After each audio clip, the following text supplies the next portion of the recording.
4,000 लिटरच्या प्रमाणामध्ये हा गॅस बाहेर सोडला जातो आहे माझ्या अनुभवानुसार. म्हणजे दिवसाचा 24 तासामध्ये 40-50 हजार लिटर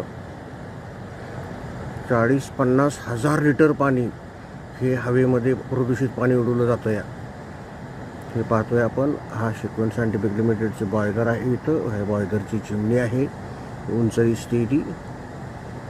त्याचबरोबर हा इथं एक बॉयलर आहे छोटा, त्याची छोटी काळी चिमणी दिसते बघा उंच.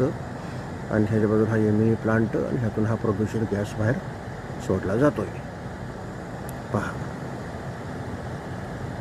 आणि एवढा धोकादायक, एवढी क्रिटिकल परिस्थिती निर्माण झालेली असून सुद्धा ही मॅनेजमेंट जुमानत नाही आहे कोणालाच. आणि आता हा व्हिडिओ मी पर्यावरण मंत्रालयासाठी बनवत आहे. तर याची दखल पर्यावरण मंत्रालयानं, तसेच मुख्यमंत्री जे पर्यावरण मंत्री आहेत एकनाथ शिंदे यांनाही मी विनंती करतो की आपण याच्यामध्ये हस्तक्षेप करावा आणि दोषी आरोपी आहेत त्यांच्यावर कायदेशीर कारवाई करावी अशी मी त्यांना विनंती करतो.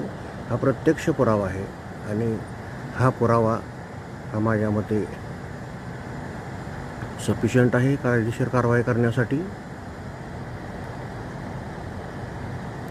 जय हिंद.